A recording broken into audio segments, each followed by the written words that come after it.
Hello, Brenda Smith-Keene, Dancing for Him Ministries Level 2 student.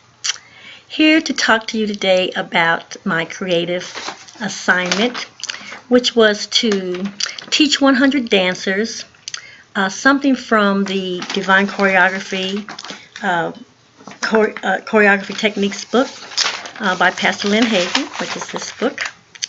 And I'm going to talk to you today about in chapter 3. It is the chapter that talks about the motif, symmetry, copy, complement, and contrast.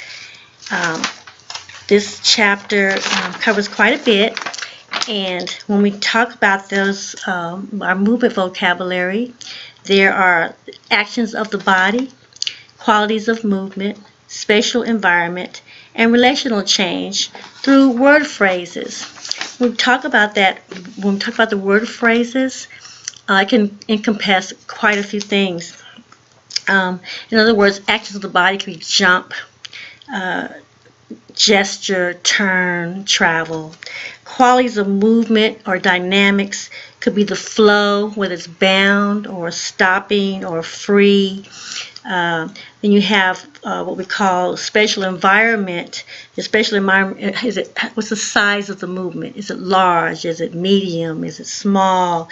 Size of your space. Is it large, medium, or small? Extensions in space. So those types of things include your spatial environment. Pathways, including pathways, which we're going to talk about here in a minute. Relationship. Numerical variation or succession, so your group shape in succession, your inner group relating one to another, and special relationships such as duets like copying and mirroring, leading, following, a unison, canon, meeting and partying, those types of things. I have drawn here for you what my vision is for 100 dancers. And so imagine that here's our floor.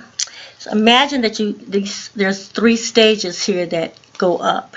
So you have them coming out individually and then going up. And so what I would do when talking about when I would teach them these types of relationships, I have contrasting relationships for the floor.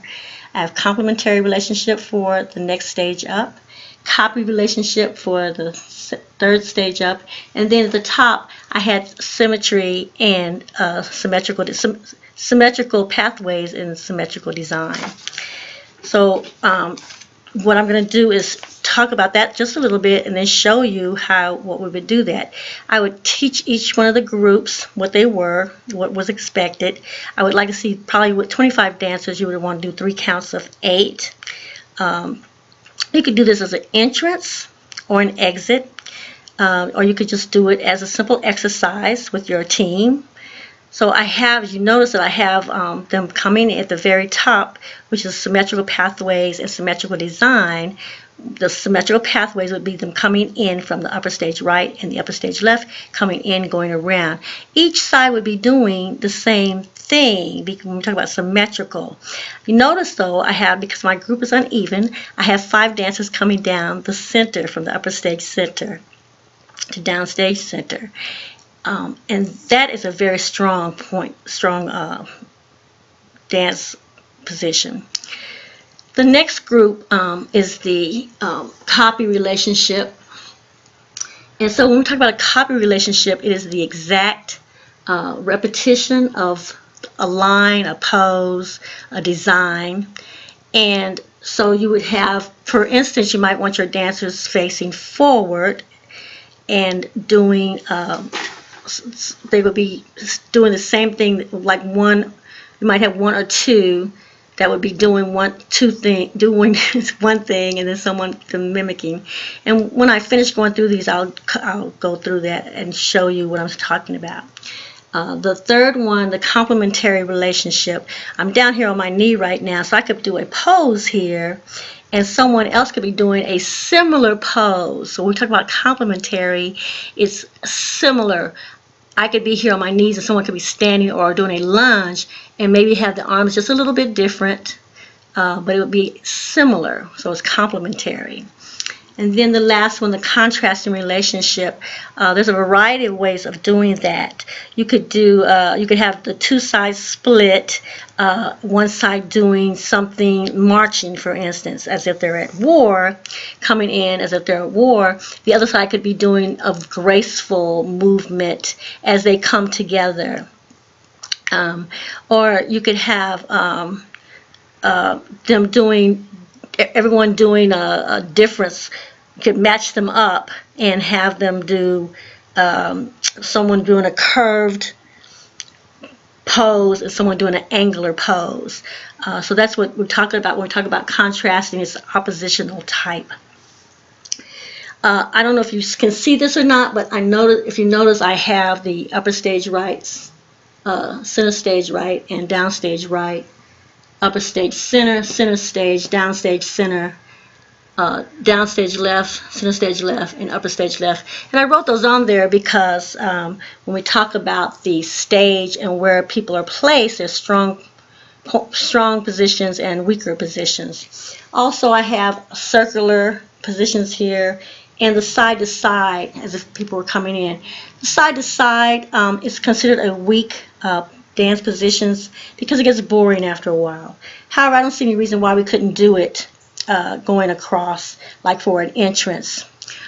The circular, it can be placed in the dance, but you don't want to see it too often, and you don't want it to be continuous because it gets boring. So those types of things. So I'm going to move this back a little bit and then just show you a couple of those things that I was speaking of.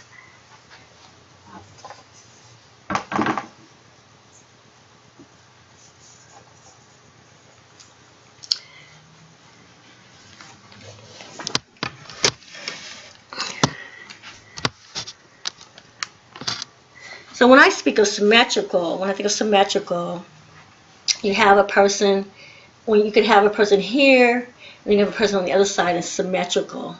And you can have them at different levels, from the floor to the knee to the a lunge, and then straight up. And you could have that. You want to have them on either side, symmetrical, and then you could have someone even in the center.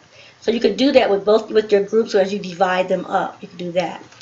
When we talk about the next one was the copy relationship. That's literally copy you're going to do the same thing that somebody else is doing. If I was doing this, that another person would be doing that. So your whole group could be doing different, but still be copying. So you could divide the group up and be copying. You want them to be doing the same movement.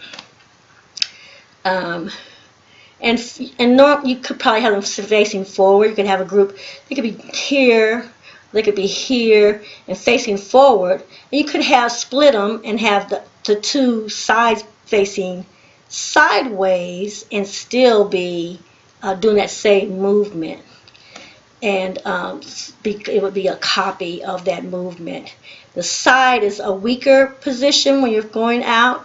But if you talk about doing copy, you're doing the same thing. The next one was the complementary relationship. And remember, I mentioned the complementary is like, for instance, I could be here on my knees. Someone else could be here and just do the arms maybe a little bit different. And it would be a complementary position. Then the last one was the contrasting.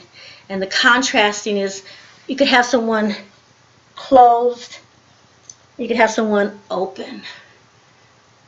That would be a closed, that would be contrasting. Angular and curved. But there's a lot of words that go along with our movement vocabulary, such as travel, turn, gesture. All of those are included when we talk about our dynamics and our variations in our dance repertoire and in our dance movement. All of that is included. So our word phrases also complement what we're trying to do with our design. So I hope there's been something I said here that blessed you, or that you realized that you didn't know maybe. And thank you very much. God bless you for watching. I love you.